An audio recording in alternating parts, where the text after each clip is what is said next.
اومدیم آموزش درست کردن همین ذره هایی که اینا تو دست من میبینین، درست کردن اینا، رنگی کردنشون.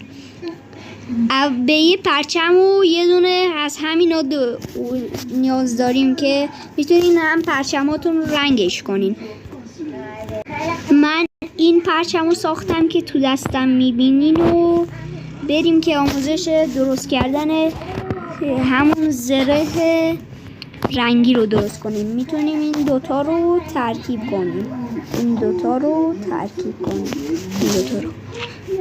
یه دونه کرافت ریکتنگل نیاز داریم. میزنیم رو کرافت ریکتنگل.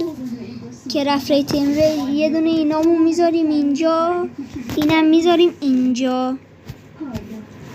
الان یه زره گرفتیم که زره رنگی گرفتیم دیگه.